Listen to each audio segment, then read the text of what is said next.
This is a podcast or something like that.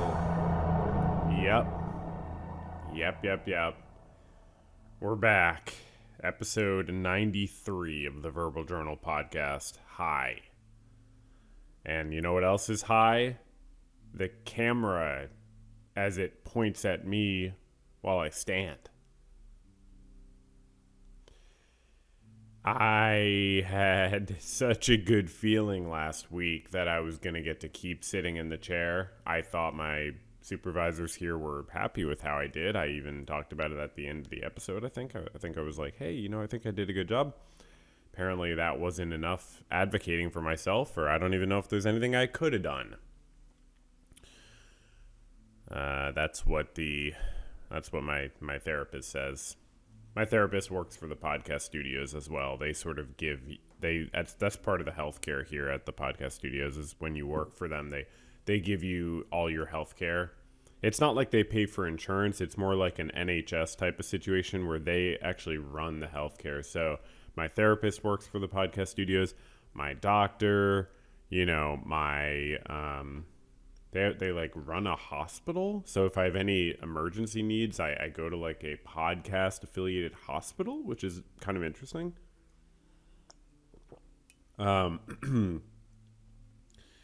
Anyways, my therapist says, focus on what's within your control and then go out there and do a good episode. And I was like, okay, seems kind of biased. I am standing though. I am standing and I'm here. My advocating for myself got me nowhere. I thought the sitting was going well, but apparently I was getting too relaxed, which is weird because if you've been listening for a while or watching for a while, there was a time where my supervisors here at the podcast studios were telling me to kind of chill out a little bit, and I've been trying to like be more low key and chill. But then I also get this message that I'm too relaxed when I'm sitting down. I don't really know what that means. I don't know if that's the real reason because I was given a bunch of different reasons. Like one of my bosses said, You're getting a little too big for your bitches. And I was like, I've never even heard that expression.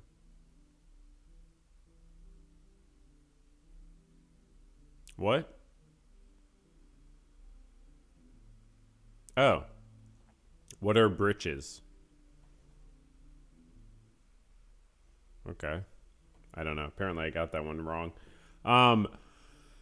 And I was like, okay, so, I looked it up and it means like when you're full of yourself, basically. I was like, okay, so I was getting full of myself by getting to sit down when I did a podcast. But honestly, at the end of the day, I don't really mind. I think there's not enough podcasts out there where the person is standing up. I'm having a hard time thinking of any podcast right now where the person is standing up. Sometimes they're sitting on a couch and it's borderline lying down. You know what I mean? And obviously I did a podcast lying down. I'm sure other people have done that. Who does it standing up, though? Write into verbaljournalpodcast@gmail.com. Let me know. Who does the podcast standing up? Who does a podcast standing up? Besides me. Because here at VJP Inc., we are... Oh, fuck. I pointed the wrong way. I was like so cocky there. I was like, I know I'm going to get the right way, but how did I forget? Because it's not that complicated. It's not like it changes every time. It's just I have to point the opposite way. Yeah, okay. Anyways, here at VJP Inc., we have a good episode. What was I saying? There was something big for. I'm cocky. I am doing a great episode. I'll listen back. This will be the first thing I apologize for next time that I forgot what I was talking about at this point in the episode.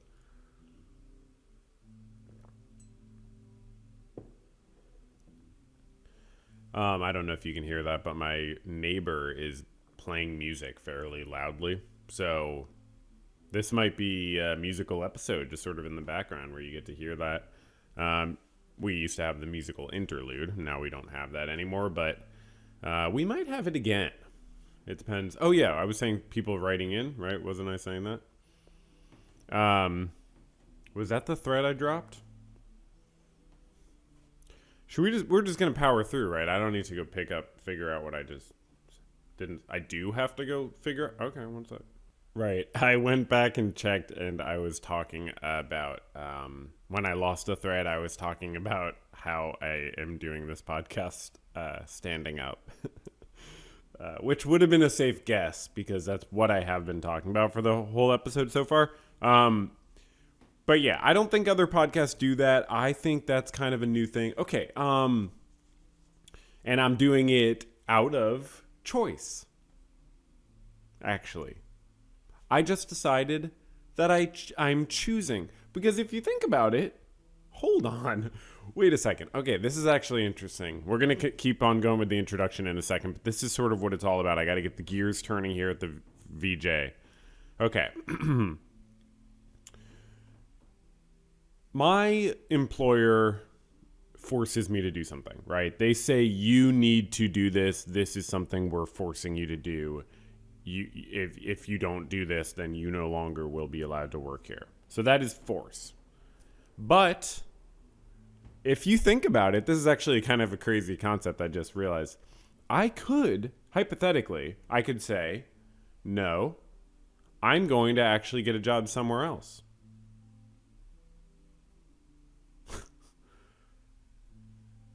You could literally just be like, no, I'm going to go get a job somewhere else. That's crazy. I didn't even think about that. Because then what you'd be doing is you'd be saying, I'm going to choose. I have the free will.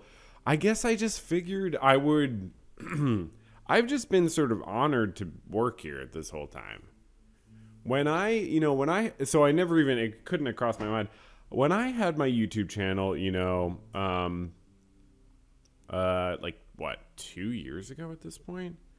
And I was doing the Better Call Saul videos and they were going well.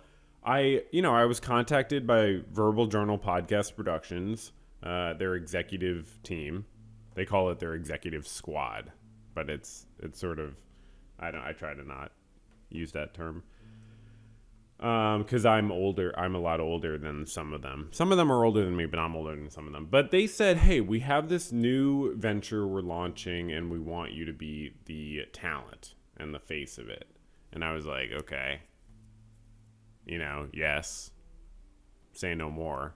But also, what does this mean? What does this mean for me? And they said, well, you won't be able to upload to the main channel as frequently. But you will get absorbed in a whole deep world of podcasting. And that's the future. They said video essays are the past. No one watches video essays anymore. You need to get into podcasting. And I said, hold on. Let me turn on the light. Because it was like 3 a.m. And this was in person. Because I don't know. I didn't live at the podcast studios at that time, but they did.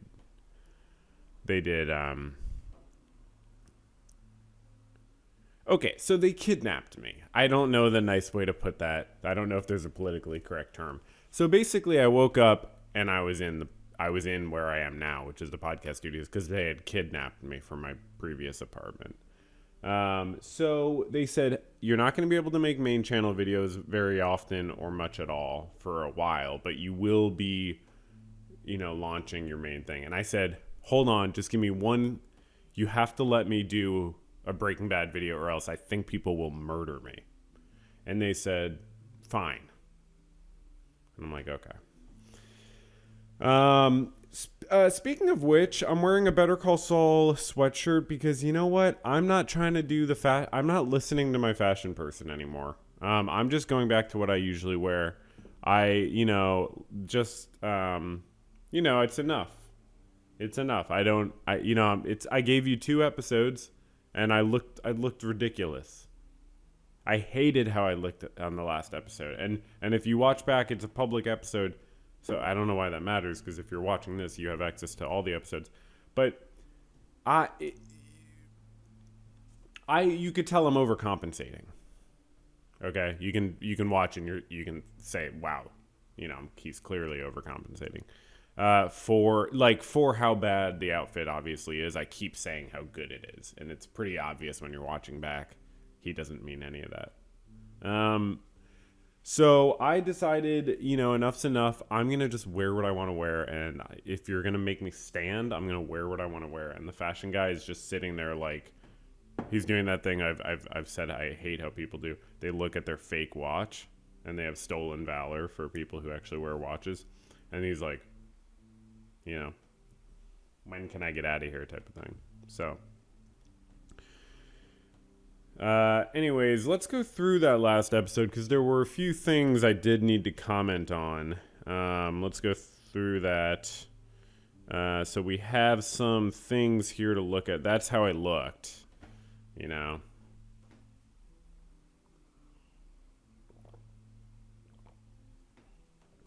Oh, nice. I have 4. 1, 2, 3, 4. Wow. I was hoping I would do that. I wasn't sure if it would work out, if I would pull up a moment where I had to. Wow, I have 4. I've never achieved that. Wow. Okay. That's actually really cool. Wow. Okay. So let's fucking go. What a great introduction to the episode. Let's get into the thick of it. We are not even in the thin of it. We're not even in the middle grade. Okay. First of all, name adjustments. I adjusted the name of the episode several times. Apologies for that. It was first called Publicly Perplexed in the Polity. Because there was a ton of political talk on the episode. The whole desk section ended up being all political desks. It was a nightmare. I can't even believe that happened, because that was an absolute nightmare. That the whole desks section ended up being political desks. I wanted to find out the name of the CEO of Verbal Journal Podcast Productions. Let me just put it that way.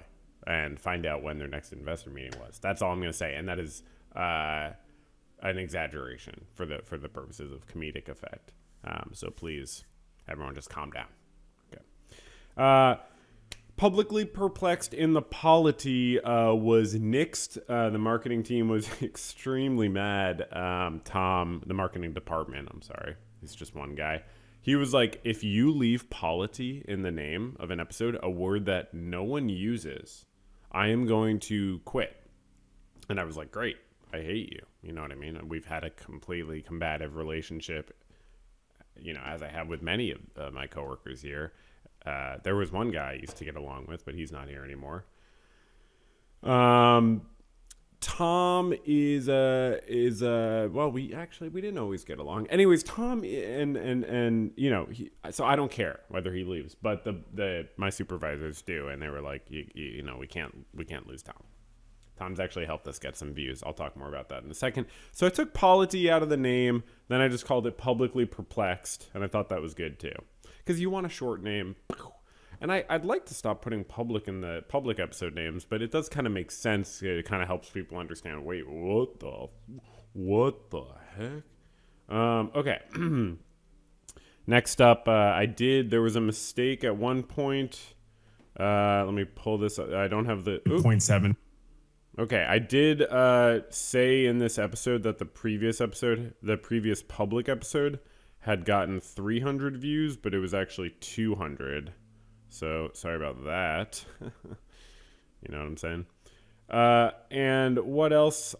We have some other things. The Malcolm X part. Oh yeah, I dropped a thread here. I was explaining something about this Malcolm X autobiography, and I just was saying something and then got distracted.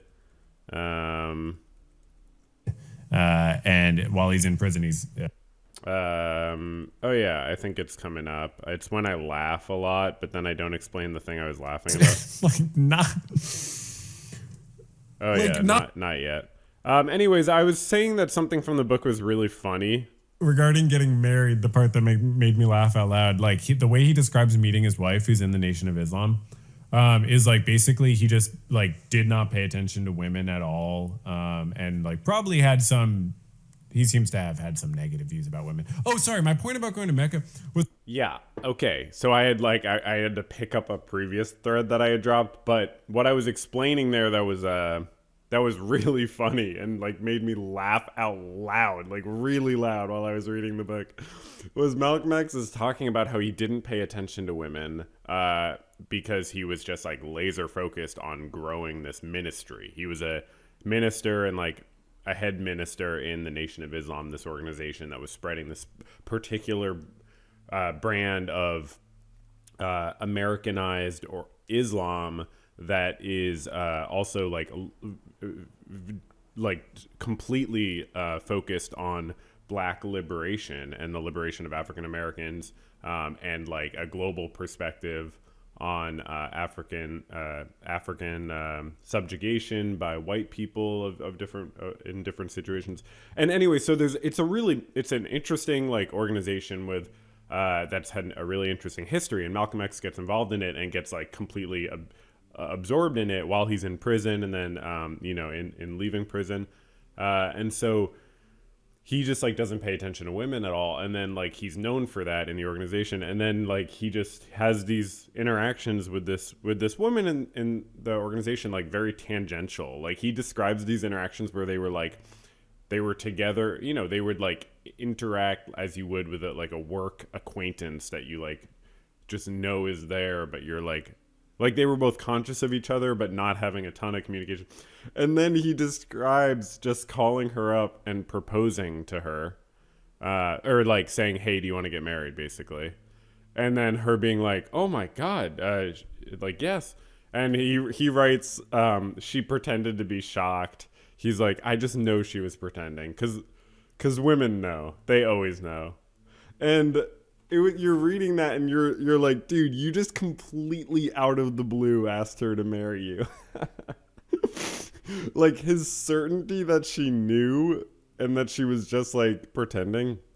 And by the way, when I say he had some negative views about women, I think it's complicated. I'm not trying to, summarize. So it's like, it's a very it's not like simple, like he was disrespectful to women, but he admits in this book that he was known within his own organization for, or like considered by some people to be negative towards women in his views. And from what I understand from this book, the Nation of Islam spent a lot of time teaching its members about these essentialist differences between men and women. So to my understanding, that is a check in the con column of Nation of Islam, and there's a lot in the pro column, like they're being centered around liberating a group that's been oppressed for hundreds of years. But then there's stuff in the con column, like I talked about last episode, the isolating people who are punished, and kicking and alienating them from the community. And then, the essentialist ways of discussing men and women is not helpful. But it's so cool. Like, if Malcolm X had lived past 39 and not been assassinated, he like I said, he was sort of like developing his views about into what we would consider like a modern anti-racist view, in my opinion. So I'm sure with gender, he would have seen the light, and then if the U.S. government or whoever inspired those three people to shoot him or whatever hadn't done that. Anyway, so we're still in the like frickin' sort of intro, the larger intro. It's sort of like we have a meta intro these days. I will say that is notable. Okay, so this was kind of a mistake. I was like reading this article, or like I didn't read the article, but I was like talking about The Onion last episode, and there was this article, A Message of Hope from Global Tetrahedron, and I like didn't read it, and I didn't really understand. I thought they were making some like tongue-in-cheek joke about just like fascism or something, and like, but it's like it's actually about how they weren't able to buy InfoWars, and then it's like but then it's like it's a reference to something else. Like, so there's this Variety article from April 2026. So this is from like 6 months before or 8 months before this recent global tetrahedron article, but it explains that like the Onion was sold. I talked about how it was bought by Univision. And I estimated that was like 2015, 2016. That's exactly when it was. Or like tried to remember. I didn't estimate.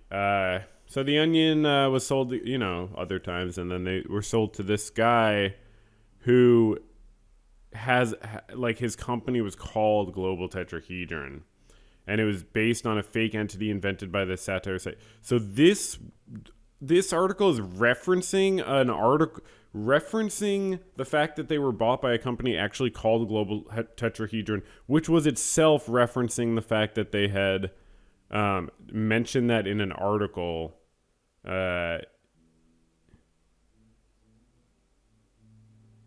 So yeah, these people named their company after the Onion and then bought the Onion. So that's just interesting, I guess. I don't know anything about this Twilio. I don't, you know what I mean? I can't. But like I said, the Onion is struggling. Should I give it another look? Just, because I was like, a lot of people were writing in saying it was very unfair. Let's read some more articles. Breaking. Holy shit, Daniel Day-Lewis is in this. That's kind of funny. AI. Okay, that's funny. It just feels like it's targeted to a younger audience than it used to be. Like, it feels like it used to be targeted to, like, when it started, it was targeted to, like, at least college age students, if not graduate age, I think. So let's say college. Faded outline of ex-girlfriend's name still visible on stocking. I'm sorry, I'm Jewish, so I don't know. Maybe that's funny to Christians. Biden addresses nation while hanging from branch on side of cliff. That literally makes no sense. I was talking about articles being too random, and yeah, they've always been random, but like, what? That is so, there's no sense in which that makes, like, it doesn't reference anything about Biden because he's doing terribly. You need to come up with he's almost dead or something. This doesn't make sense. New law requires SNAP recipients to balance food on nose until receiving command to eat it. So yeah, it's like they have these, it's like progressive, right? Like they sort of do this like sort of progressive thing. Gen Z announces Julie Andrews is problematic but refuses to explain why. Like, that is so dumb. Like, that is trying to do too much. Like, the punchline is in the setup. I mean, really, that's just ridiculous. And to have these next to each other is kind of interesting. Isn't this more progressive? This is more reaction. Oh, like young people are just canceling everyone.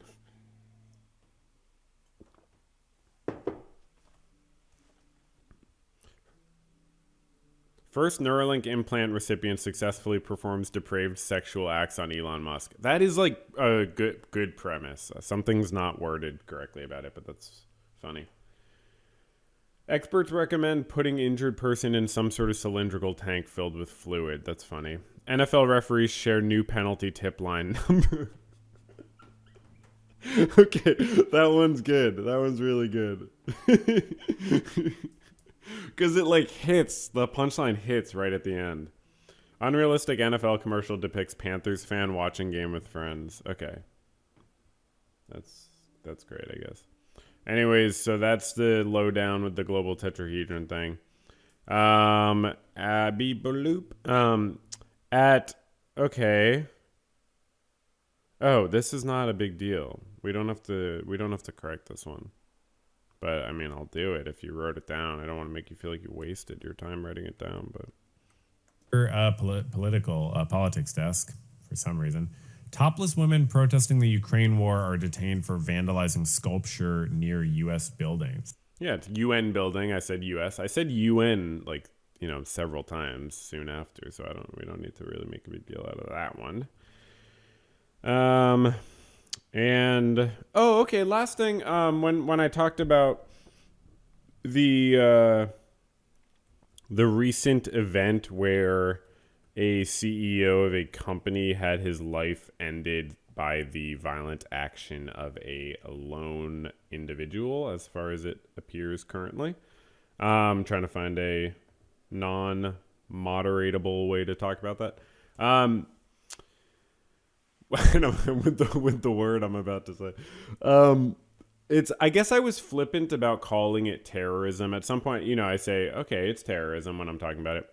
And I guess I'm not, I wasn't trying to be like technically and legally super specific. I don't, in the last week, I've heard people discuss, ever since they've actually charged him with terrorism, I've heard people discuss like the why or why not it might be terrorism. So I now that I think about it, it is like you're trying to send a political message with your action. I don't know if that necessarily qualifies it as terrorism. I mean, that would probably make it political violence. I don't know if that's terrorism, because if you're not trying to spread terror in a population, then is it terrorism? I don't know. I just wanted to follow up on that and say I was probably a little flippant about using a word like terrorism.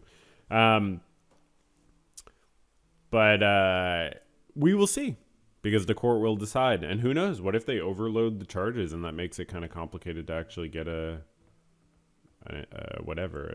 conviction? I don't know. Horizontal integration desk. Let's integrate horizontally. So when we integrate horizontally, we'd like to look at the What's Therapy channel, obviously connected to this Verbal Journal podcast tangentially. Well, congrats to me and that.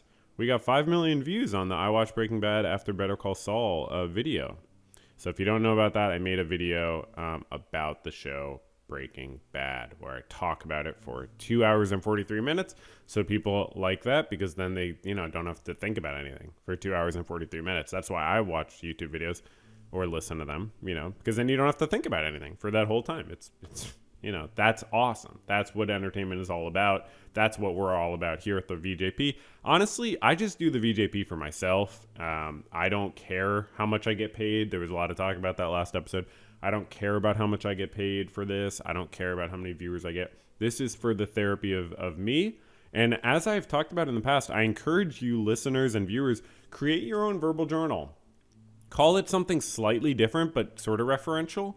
And then start your own thing where you just talk to yourself in a room, and then you'll have staff like I do, and it's useful. Anyways, sorry, this is supposed to be about the main channel. That happens sometimes. I just love the podcast. So I watched Breaking Bad After Better Call Saul, 5 million views. My advice, if you want to get 5 million views on a video, make it over 2 hours long and make it about a subject that is very popular already. So that is my advice. Then make sure you have a good microphone, and make sure you cut out the external noise well with a blanket or some sort of DIY booth, and make sure you edit the footage very, very carefully, and make sure you create a way that it's very engaging and entergaging. Okay, so next up, I didn't really know where to put this, but everyone makes mistakes. Everyone makes mistakes. Everyone has those days, as they say. Who said that? Was that Gandhi? Power failed at SpaceX mission control before September spacewalk by NASA nominee. So this is a Reuters article from a couple days ago. A September power outage at a California facility of SpaceX, the space venture of billionaire entrepreneur. Billionaire businessman Elon Musk caused a loss of ground control. A power outage at his facility caused a loss of ground control for at least an hour during a mission that included the first private spacewalk in history, according to 3 people familiar with the problem. So Reuters reported recently in the last week that the spacewalk that Elon Musk's SpaceX had at their facility in September, this spacewalk that was done by a private company for the first time in history. During that time, there was an power outage at the California facility coordinating the spacewalk, the first private spacewalk. Part of SpaceX 5-day mission carried out by private astronauts, including a fellow billionaire and longtime Musk partner, who is now nominated by incoming President Donald Trump to be administrator of the National Aeronautics and Space Administration, or NASA. So the person nominated to be administrator of NASA is another billionaire and friend of Elon Musk, or partner. I don't know what their technical relationship is, and that's none of my business. And was on this spacewalk that was carried out when SpaceX lost power on ground for an hour. The outage, which hasn't previously been reported, meant that SpaceX Mission Control was briefly unable to command its Dragon spacecraft in orbit, these people said. And Reuters doesn't just report, you know what I mean? Like, it's anonymous sources, but like Reuters is saying, hey, we're Reuters, so we're not just gonna, you have to trust us on this, which personally I trust. I also trust most legitimate outlets, New York Times, Newsweek, obviously AP News,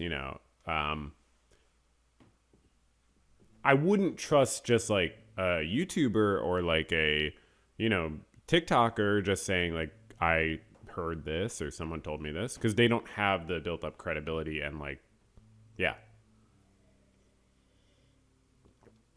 The thing is, a lot like the credibility comes from the fact that these outlets get these anonymous sources and then they turn out to be true, almost all the time, and that's where the credibility comes from. So you're like, oh, okay.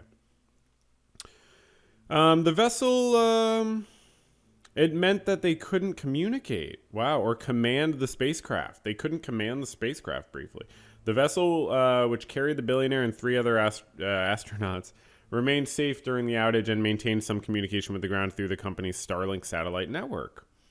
So that's good, one thing fails, but another works.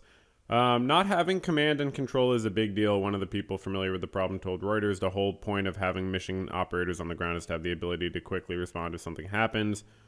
Yeah, that's interesting. That makes sense. SpaceX and Musk didn't respond to questions from Reuters about the incident. It's strange. The outage raises questions about the disclosure of mishaps by private space companies and whether conflicts of interest could mar the ability of NASA and regulators to weigh their significance at a time when key figures from the sector, including Musk and Isaacman, the other billionaire, are poised for prominent positions in the upcoming Trump administration. Wow, so it's just a full-on oligopoly, and these companies and these individuals who manage more assets than most people will ever come close to making a thousandth of.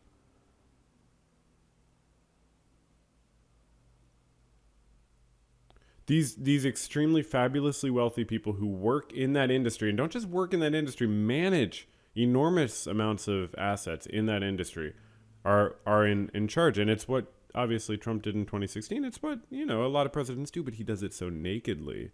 And like so overwhelmingly, every single agency is just poised to be privatized as much as they can legally do, which destroys the functioning of government, impairs it significantly. Both men could have significant sway over agencies that regulate and transact with SpaceX and other private sector operators. Reuters couldn't determine whether SpaceX notified the FAA, which licenses space launches, about the outage. A second person familiar with the incident said SpaceX did notify NASA because the same type of spacecraft was to be used weeks later in a mission involving NASA astronauts. Okay. Safety standards for private space missions are not regulated by U.S. law, and private operators aren't required to disclose mishaps in orbit because of a moratorium approved by Congress in 2004. The moratorium, designed to protect business interests in the highly competitive sector and renewed periodically by Congress, is criticized by some experts because it limits the ability of regulators to investigate problems that could have implications for the safety and operability of the entire industry. Wow. So Basically, almost every single time that you prioritize business interests, you deprioritize the average person's interest. It's that simple. Republican administrations help a lot of people. It's just not that many people compared to the astronomical number of people that they hinder and impair. I meant to find more recent articles, but some cool news going on. What? Okay, so I'm not supposed to talk about union stuff apparently because my own employer here has asked me to keep it light on the union stuff apparently. They said, hey, come on, it's the holidays, but I don't really get that. Anyways, workers are striking at Amazon. You may have heard of Amazon. It's a big company. The International Brotherhood of Teamsters, which represents about 10,000 workers at 10 of the firm's facilities. Unions represent only about 1% of the workforce of Amazon, one of the largest companies in the US. Only 1%. If you're not unionized, you're just saying like, okay, employer, I'll just take whatever. What? I can't even talk about it a little? Okay, one sec. We got to hurry this up. Union had given Amazon a December 15th deadline to begin negotiations, and warehouse workers had recently voted to authorize a strike if the company did not. They gave Amazon a clear deadline. They advocated for themselves, made their expectations known. Obviously, Amazon's shares go up because everyone's just like, wow, they must be really, doing great if they don't even have to worry about this strike. Teamsters, blah, blah, blah. Amazon spokesperson said that Teamsters are misleading the public and attempting to coerce employees and third-party drivers to join them. Oh, is that right, huh? Yeah, they're just being coerced. They're not of their own volition. Amazon employs more than 1.5 million people globally and has said it prefers direct relationships with workers. No kidding. It's not going to come to the table to bargain because that could open the door to more union actions. Yeah, give an inch and they'll take, a foot. They'll actually want, it's not a moral thing to me just for the sake of morality. I believe if you give people the power of unions, what do you think they're going to do? It's just, first of all, you could just look at history, but not all unions are working the exact same way, but they have more power to just speak for a group. And all that does is increase competition. And that's good, right? Capitalists like competition. So we're trying to increase competition between the workers, between the people who are selling their labor power, saying, I don't have any resources, I don't have a business. I'm just, I'm not speaking for myself. I do have a business being a therapist, but, so I am self-employed. It's, I exploit my own labor. But, other people will sell their labor to someone else who maybe does other labor, maybe doesn't do any labor. It could be a lot of different situations.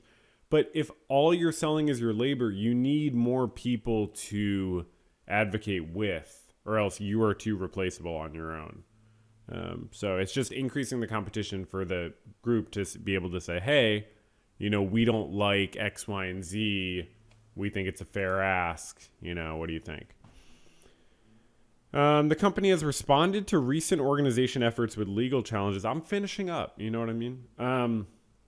Amazon has filed objections with the National Labor Relations Board. Well, they're not going to have to worry. I mean, why do you think Bezos is donating so much to Republicans? It's because Republicans make sure the NLRB is as ineffective as possible. Alleging bias among agency officials. It also challenged the constitutionality of, and Amazon's not biased, right? It also challenged the constitutionality of the NLRB in a September federal lawsuit. Yeah, well, if that one gets to the Supreme Court, you never know. Earlier this year, the company announced a $2.1 billion investment to raise pay for fulfillment and transportation employees in the U.S., increasing base wages for employees by at least $1.50 to around $22 per hour, a roughly 7% increase. How much did prices inflate? You know, it's like, look, yeah, they are probably doing somewhat close to the bare minimum legally, probably often. But I think if they're not coming to the table with their employees, that's their problem. I'm just saying. You know what I mean? I have a union here. Sometimes I still get told what to do. Next up, we have Starbucks workers union plans strike in 3 cities ahead of Christmas rush, and this is a couple days ago. They are moving forward with this. Los Angeles, Chicago, and Seattle. You know, everyone stop going to Starbucks. Don't go to Starbucks. The workers union representing over 10,000. Wow, 10,000 is the number of the day, right? He would have loved that number. Man, he would have loved. We used to have this data person named Reginald, who was really into numbers, and I remember him. And he would love if the number 10,000 came up on 2 different articles. This is a different article. Yeah, this was the article I was talking about. 10,000 workers at Amazon and 10,000 workers at Starbucks. Like, man, Reginald would have loved that. Whew. Okay, so people are getting them mixed up. People are like, wait, which one do I get my coffee at and which one delivers packages? Because there's 10,000 workers. This one only has 525 stores, though, instead of, what was the other one? 10 facilities. Because Starbucks stores are smaller than Amazon facilities is sort of what we're learning through that numerical relationship. It could escalate to hundreds of stores nationwide by Christmas Eve. Great. I just drink my coffee out of a mug. At home. Or at the podcast studios. The Seattle headquartered firm said it is ready to continue negotiations, claiming the union delegates prematurely and ended the bargaining session this week. Oh, is that right? And Reuters you can tell, like, when I say I go to Reuters because I think it's like a center thing that people, it's slightly right wing sometimes. So it's like you have to, if you're like, it's just something that people have to accept if they're more right wing, because it's like the most legitimate, like, and it's slightly right wing. I'm just saying, like, they're not afraid to emphasize all the points in support of the corporation. It's not super biased, but everything's biased. Okay. After all, bleep, bloop, blah. Negotiations between the company and the workers' union began in April based on an established framework which could also help resolve numerous pending legal disputes. The company has said it has held more than 9 bargaining sessions with the union since April and reached more than 30 agreements on hundreds of topics. Hundreds of complaints have been filed with the NLRB, accusing Starbucks of unlawful labor practices such as firing union supporters and closing stores during labor campaigns. Wow. So the labor says, hey, we're going to organize, we want something better. And Starbucks says, store closed, allegedly. Starbucks has denied wrongdoing and says it respects the rights of workers to choose whether to unionize. Last month, the NLRB said that Starbucks broke the law by telling workers at its flagship Seattle cafe that they would lose benefits if they joined a union. Wow. The coffee conglomerate is undergoing a turnaround under its newly appointed top boss, Brian Nickel. Reuters makes it sound so fun and cute and fun. Business is so fun. Who aims to restore coffee house culture by overhauling cafes and simplifying its menu, among other measures. Cool, yeah. I mean, just fucking pay your workers, dude. Anywho's. So this is something fun. I used to like the Warriors, the Golden State Warriors. Now I don't watch basketball because I find it too fast-paced. But I did find this interesting. Stephen Curry and Draymond Green held without field goal. Both of them did not make a shot from the floor. They might have made a free throw or something. But neither one of them made a shot the entire game for the first time in their career. They've played on the same team for the longest time. Draymond Green is this, like, classic story of redemption or not, where he's just, like, behaved aggressively a lot on the court and really...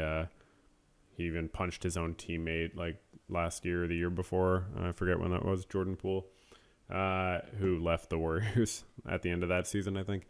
And it's just, in my opinion, Warriors never really, like the coach, what's his name, Kerr, is kind of codependent or something with Draymond Green. Or, I don't really know what's going on. But yeah, it's interesting because this is the first time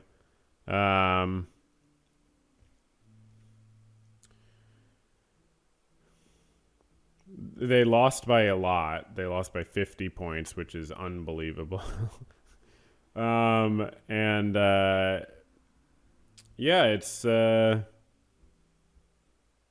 Curry's most field goal attempts and most minutes without a make in his 16-year career.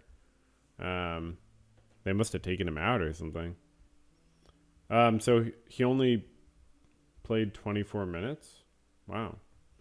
That's like half a game. And then, yeah, Draymond Green. Okay, anyways, interesting. So, okay, next we have the main section. This has been a very weird episode. Right? Everything feels very strange. I think the standing, I tried to get used to it and play it off, but this is bizarre. Okay, main section. And we're going to try to talk about the main section more because there's been a lot of, issues with people saying I'm not understanding what a main section is, and I abuse the concept of a main section. And I don't ever mean to do that. I would never do that intentionally. Exclusive. Congo files criminal complaints against Apple in Europe over conflict minerals. So, this past week. The Democratic Republic of Congo has filed criminal complaints against Apple subsidiaries in France and Belgium, accusing the tech firm of using conflict minerals in its supply chain, lawyers for the Congolese government told Reuters. Congo is a major source of tin, tantalum, and tungsten, so-called 3T minerals used in computers and mobile phones.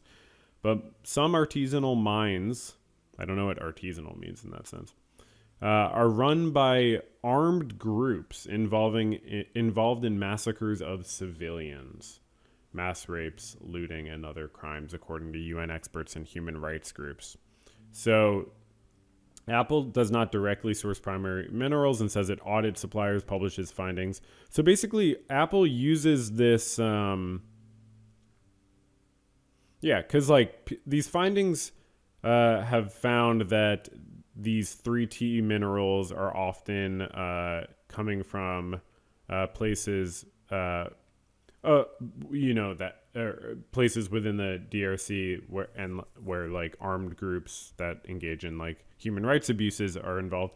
But this filing said that none of the in 2023, Apple said none of the points in its supply chain were involved, but international lawyers say that that's not true, and they, so they're complicit, they say. And then, so they filed complaints in France and Belgium, apparently because those countries have like good records for enforcing stuff like this, so they think, okay, maybe we can get a win in these courts. Belgium had a particular moral duty to act because looting of Congo's resources began during the 19th century colonial rule of Belgium's King Leopold II, Congo's Belgian lawyer Christophe Marchand said. It is incumbent on Belgium to help Congo in its effort to use judicial means to end the pillaging. They're against not just the subsidiaries, but Apple as a whole. And, but yeah, I don't know. Who knows if they'll win? Because in an unrelated case in March, U.S. federal court rejected an attempt by private plaintiffs to hold Apple, Google, Tesla, Dell, and Microsoft accountable for what the plaintiffs described as their dependence on child labor in Congolese cobalt mines. Wow. So this is a long article, but yeah, millions of civilians have died and been displaced since the 1990s in the Congo. And it's just, I mean, it seems to me that like the people who do exploit these resources, whether it's Apple or other companies, benefit from authoritarian or totalitarian or completely unstable lack of government situations, right? Because, like, the more functional a government is, the more it will not allow itself to be pillaged, right? Competition for minerals is one of the main drivers of conflict as armed groups sustain themselves and buy weapons with the proceeds of exports often smuggled via Rwanda, according to UN experts and human rights organizations.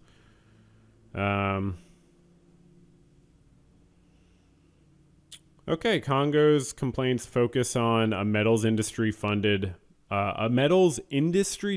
monitoring and certification scheme. So they say, "Oh, you're certified by an organization that's not legitimate," because this organization that certifies Apple as not coming from these conflict areas is not itself certified. Like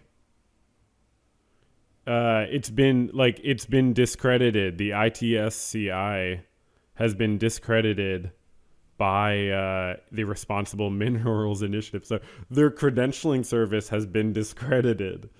And Apple is a member of the one who discredited their credential service, but they still use it as a fig leaf to falsely present its supply chain as clean, according to Congo's lawyers.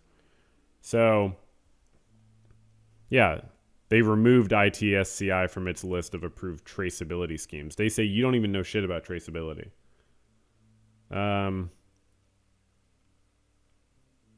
Okay, so anyways, I mean, it's just interesting, Okay, so let's, I mean, it's just interesting. What am I supposed to say? I don't know. I hope that the Congo wins, I guess. I hope that the lawyers for the Congo, like, it's just, there's no way that, whether Apple is especially complicit, there's no way that Western powers are doing enough to, like, not exploit these countries. It's just constant exploitation. It's constant exploitation for centuries of like, just, it's just a strong dominating the weak. And that's just not democracy, and it's not conducive to democracy. So it should stop. And law is the only way that stops, as far as I'm aware. I'm not sure, long term in a sustainable way. So. Okay, so next up we have the desks section, and we're going to do a way better one this time, because last time it was completely bad. We had a whole desk section catastrophe where I was going desk to desk, and every desk was a politics desk, and it was like a nightmare situation, literally, where you're opening doors, and all of them just have nightmares, and they're all just politics desks. I was like, it's supposed to be art or politics. Everything is either art or politics, one or the other, no overlap. Well, there was one moment of overlap, and that was interesting. I haven't really thought about that. I've sort of blocked that out. But everything, the point is, you can't have just one, right? So hopefully we'll have a better mix this time. Let's get into the first desk, and it is an arts desk. Fuller picture of mass Sotheby's layoffs emerges. Staff cuts at auction house come as $1 billion deal with Abu Dhabi Wealth Fund closes. Okay, recent news. Sotheby's senior staff were warned that another round of job cuts were about to happen. Sotheby's says a number of people who've lost their jobs more than 100. The redundancies, which come after an earlier round of approximately 50 job cuts in London in May, due to be pushed through. Bigger departments, including impressionist, modern, and contemporary art. Okay, here we go. Have sustained significant losses in the form of senior roles, according to the source. Large numbers of more junior personnel have also been affected. Regional offices have been closed across the world, including in Bangkok and a number of offices in Europe. It's really across the board in terms of people cuts as well as significant budget reductions. Wow. This is not really enough about art for me, honestly, to call it an art desk. The cuts come as Sotheby's $1 billion deal with the Abu Dhabi-based sovereign wealth fund ADQ was closed in November. A large chunk of that investment has been used to pay off some of the This is like nothing. Like, what I'm trying to look. While a mandate to make the auction business leaner has driven some of the cuts over the summer and autumn, the source says the recent cuts are focused on trying to reach lofty financial targets that are being set. So I'm not seeing enough about art. So let's move on to the next one. Okay, let's have a real good old-fashioned, what is this, an art desk? Good. Let's have a real art desk. Okay, here we go. Art desk. Disney pulls transgender storyline from Pixar's Win or Lose streaming series exclusive. So this is a little bit political for a straight art desk, but that's okay. It is a and I mean straight as in for a real art desk. I didn't mean straight as in I'm not trying to get into, that's a different thing. We're not talking about that. Yeah. I'm sorry. I don't mean to be edgy about that. The thing is, I mentioned in the last episode that I'm straight, and I got a lot of flack for that. Not only was I bullied, but I was told never mention you're straight ever again on the podcast. You are indoctrinating the youth. And I'm like, our target audience is 25 to 35 year olds. And they're like, you're indoctrinating them. Do not talk about whatever you do in the privacy of your own home is your business. I was like, okay. Anyways, Disney pulls transgender storyline from this show, and they just I think it just leaked that they did it, and then they admitted it. A spokesperson for Disney confirmed the story arc was removed and provided the following statement. When it comes to animated content for a younger audience, we recognize that many parents would prefer to discuss certain subjects with their children on their own terms and timeline. Of course they would. Well, where does that stop? Does it stop with gay people? Does it stop with women being single? Like, at what point is something too transgressive to put in a show? Like, if you move the bar, you're politicizing the existence of transgender people, and it's always the reactionaries making an issue politicized, and then people have to engage in identity-based politics to advocate for their needs against the people who are infringing on their rights. The character remains in the show, but a few lines of dialogue that reference gender identity are being removed. Wow. So, that's just... I was obviously never going to watch this show, and I'm sure it's a terrible show. I don't watch any of this crap. But I think it's obviously a lot of people do, and it would be good to have more representation because it just makes it clear that it's obviously normal to be trans, and a lot of, fair percent of people are trans, and it's good for kids to know about trans people so they could be like, oh, okay, that exists. I know about that. Maybe, once in a while that would really help a kid. You know what I mean? And it's never going to hurt them. So it only hurts parents who want to dominate their kids' perspectives and make them believe, but that could, again, where's the line for that? Are they allowed to indoctrinate their kids about gay people? Parents can tell their kids whatever they want, but Disney. Anyways, so when people say Disney's woke and stuff, it's, yeah, interesting. But I feel like this is too political for an arts desk again, right? So can we just get a straight up arts desk? Yeah? Okay. We have another arts desk. Good. Robert Smithson's famed land art piece Spiral Jetty added to U.S. National Register of Historic Places. Okay. I mean, this is about a specific art piece. This is a land art. So if you don't know land art, that's for people with way too much time on their hands and money or investment from people with money. It was a movement in this was 1970. So this is amazing. I mean, he literally made he made a jetty, and that's cool. Some land art is kind of cool, and but it's being added to the U.S. National Historic Register of Historic Places, meaning it's liable to come to the attention of a broader public. It's arguably the most famous land art piece. It was coiling, so it's not... It was donated to... so it still exists. They manage it. Oh, okay. I actually didn't realize it still existed. That's pretty sick. Sorry, I for some reason thought it was not... Wow, it's the official state artwork of Utah. Wow, that's kind of cool. Okay, that's pretty cool. I like that, actually. Surge in visitors to Spiral Jetty through the pandemic leads to plans for more amenities and ecological awareness. Okay, let's have a real art desk, though. I mean, we're getting kind of closer, so maybe we're going in the right direction. Can we? Let's keep that momentum going with a good old-fashioned art desk. Inside South Korea's right-wing YouTube world openly embraced by Yoon. Because it's YouTube? Because it's YouTube. I'm not even doing, that's not, that is not an arts desk. I'm protesting.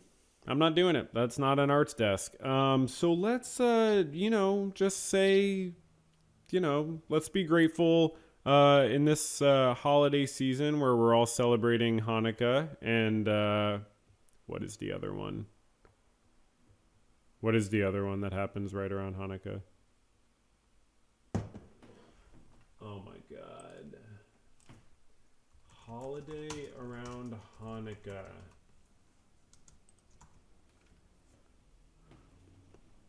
Christmas. Let's be grateful around this Christmas holiday season for all the patrons.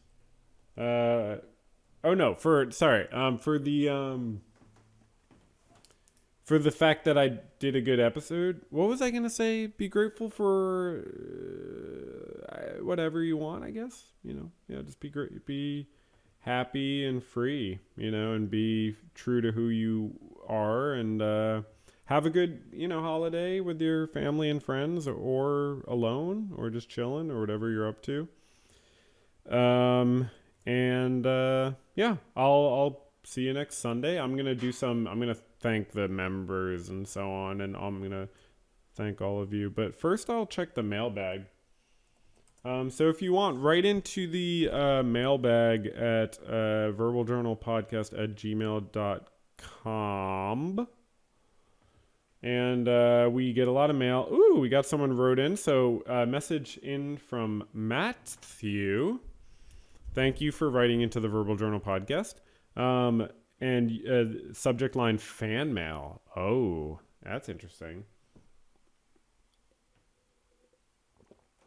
Hello, I'm excited to email in. I enjoy your videos quite a lot. I was hoping to hear more from you in a less edited format and discovered your podcast. I listened to all the free episodes you had up at the time and was hooked enough to become a YouTube member. Since then, I decided to start from the beginning and go in order so I won't miss out on any bits. Thanks. Yeah, let me know how that goes for you.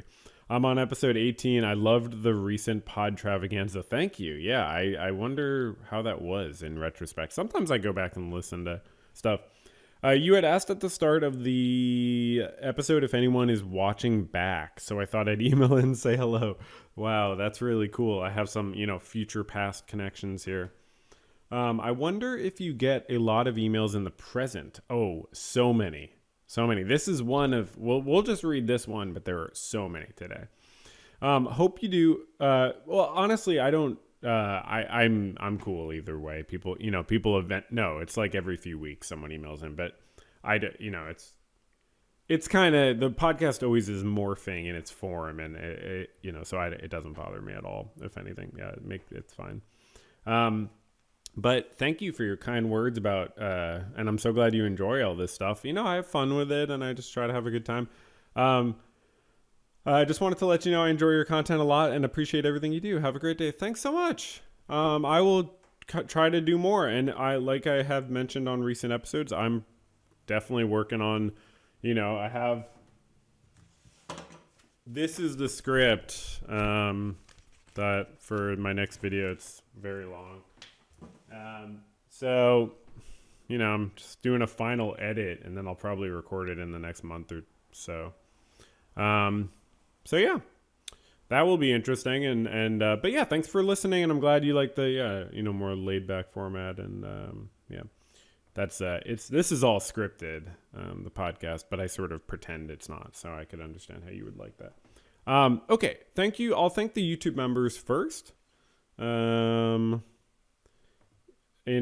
me do it in order of seniority. This is the opposite way I usually do it. Thank you, Jaden, Simply Snaps, 39% Weird, Pit Inhabitant. That's a cool name. Hollow Moon, Trusty Ghost, Jifa, Sadie, Jasmine, Matthew. Hey, Ibnomad, and Maddie.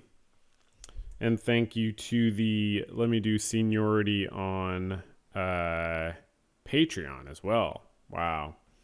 User, MJ, Miles, Brent, Kyle, Madeline, Rabid Dog, Irene, Verbal Gerbil, Ryan, Linguist Sam, Anastasios, Thulusaurus Rex, Stephanie, Gunther, Luca, Scott, Jack, Ashley, Redgrove, John, Mr. Moxie, Ian, Hugh, Goff45 or Swit, Jen, Platinum Sarge, Russ, Donovan, Elemancy, King, Margot, Tom, Caleb, Noah, Scott, Matt, MK, Oliver, Ibnomad, Miranda, Ruben X, Emily, Ice, Lack, MT, Helena, and Lily.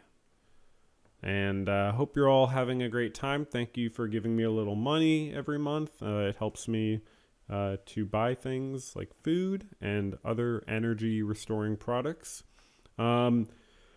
Hopefully I stood this episode well, and hopefully I understand. Hopefully I was very understanding and standing. What I'm saying is I hope I can sit in the future. But, this was great, and thanks for your time, and catch you on the other side, and goodbye. This is a podcast or something like